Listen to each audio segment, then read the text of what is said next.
Bonjour et bienvenue dans cette toute nouvelle vidéo dédiée au terminal en mathématiques experte. Donc dans cette toute nouvelle vidéo, comme je l'ai dit dans la précédente, on va s'entraîner à écrire l'identité Bezout. Donc on va voir un petit peu comment on arrive à écrire cette égalité Bezout.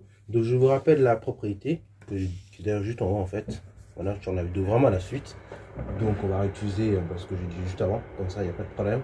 Donc on avait dit dans la vidéo précédente que le théorème de Bezout nous disait la chose suivante. Si on prend A et B, donc un couple d'entiers naturels, de ce que là, A et B sont produits entre eux, ça veut dire donc qu'il existe un couple d'entiers, U et V, tel que je puisse écrire donc la combinaison suivante, c'est-à-dire AU plus BV qui est égal à 1. Ok, bah voilà. Et je vous avais dit dans la précédente vidéo, à la fin, que l'idée de celle-ci, ce serait tout simplement d'arriver à trouver le couple d'entiers U et V qui satisfait cette égalité. Et c'est ça le plus dur finalement quand on veut écrire cette identité Bezout.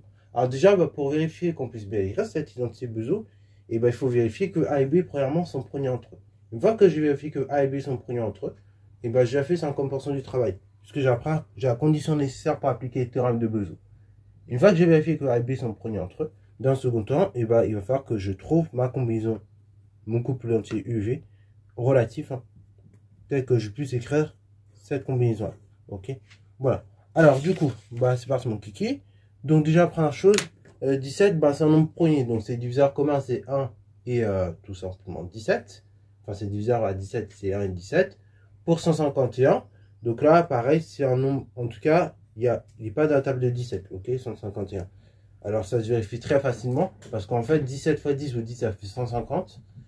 Et donc, de ce cas-là, 17 fois 9, vous enlevez 17 à 170, vous allez obtenir 153. Donc en clair, tout simplement, on voit bien que 17 et 151 sont produits entre eux.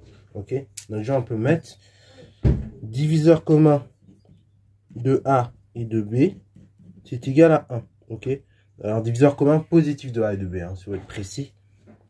Voilà, de ce qui est là, c'est égal à 1 seulement.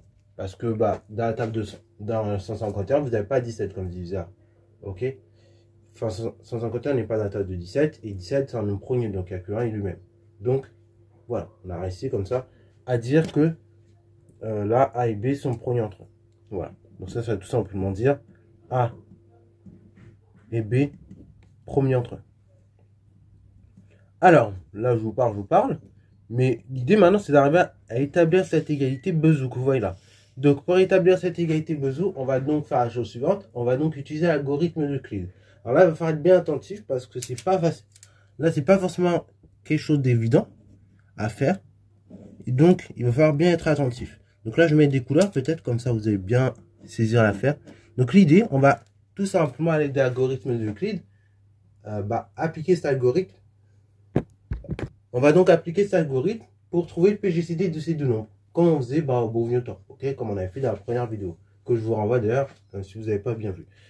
Donc, d'après l'algorithme d'Euclide, on va donc dire que le nombre B, c'est donc égal à quoi? C'est 17, donc c'est A multiplié par 8, ok, c'est 8A. Ok, alors non, c'est pas bien, mais 8A si vous voulez, comme ça. Et donc 8A, ça fait 8 fois 17. 8 fois 17, donc on tombe à 136, ok, 136, donc il faut que j'ajoute 15. Voilà, donc j'ajoute à cela 15. Donc ça prend la table. Ensuite, maintenant j'en suis arrivé là. Maintenant l'idée, c'est de décomposer le nombre A avec 15, ok, bravo. Donc là, A, par conséquent, qu'est-ce que je peux dire sur A? Je vais tout simplement dire que le nombre A, c'est égal à quoi? Donc le nombre A, c'est égal à quoi? C'est 17. Donc c'est 17. Pour obtenir 17 à partir de 15, vous faites 15 multiplié par 1, tout bêtement. Et vous ajoutez 2. Ok. Maintenant, j'ai donc 15 qui est là. Ok. Donc là, je vais remettre une autre couleur pour que vous puissiez visualiser. Ce 15 qui est là, je vais essayer de le décomposer avec un 2. Donc ça va faire 15 égale. Donc combien? Du coup, ça va donner 2 multiplié par la chose suivante. Donc 2 fois 7, ça fait 14. Plus 1. Après, là désormais, on avait dit qu'on décomposait à l'aide de 2. Donc là, le 2 qui est là, je vais mettre encore sur une autre couleur si j'ai, voilà. Donc le 2 qui est ici, je vais décomposer à l'aide du 1. Donc ça fait 2, qui est égal à 2 fois 1. Voilà. Donc je vais dire 2, bah, c'est égal à quoi? C'est tout simplement égal à ce nombre-là. Donc ici, ce nombre-là, je vais être à court de couleur, je le sens. C'est donc 1. C'est donc 1 multiplié par 2. Ok, bravo. Donc 1 fois 2. Après, bah, du coup, là, le 1, je peux écrire comme 1 tout court. Ok, donc là, je m'arrête. Là, je peux même m'arrêter là si vous voulez. Donc là, je vois directement que le PJCD, c'est égal à 1. Ok, le PJCD de 17 et 151. Maintenant, je reprends ces égalités-là. Et mon but, c'est d'isoler chacun des nombres. Ok, donc là, on a dit la chose suivante. On a dit que B égale 8A plus 15. Donc mon but, c'est d'isoler 15. Donc 15, je vais donc dire que c'est égal à quoi? Bah, c'est donc égal à B moins 8A. Donc désormais, dès que je vois 15, je remplace par B moins 8A. Voilà, donc ça, c'est la première étape. Ensuite, deuxième étape. Donc j'ai A. C'est donc égal à quoi? C'est 15 fois 1. Mais sauf que 15, c'est B moins 8A. Donc là, je vais remplacer 15 par B moins 8A. Ok. Et après, j'ajoute à cela 2. Pareil, le 2, c'est la même technique, je vais l'isoler. Donc du coup, ça veut dire que 2, c'est donc égal à quoi?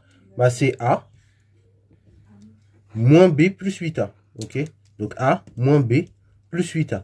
Alors pareil, je vais réduire ça un peu plus proprement parce qu'il y a des choses qui vont à l'ensemble forcément. Donc ça veut dire que 2 en clair, c'est donc A plus 8A, 9A moins B. Ok. Voilà. Donc là, pour que vous puissiez visualiser un petit peu. Donc là, on a décomposé le 15. Le 15, on avait dit c'était B moins 8A. Ok. Après, ensuite, qu'est-ce que j'ai fait? J'ai décomposé le 2. Ce 2 qui est là, qui est aussi là d'ailleurs, j'ai décomposé.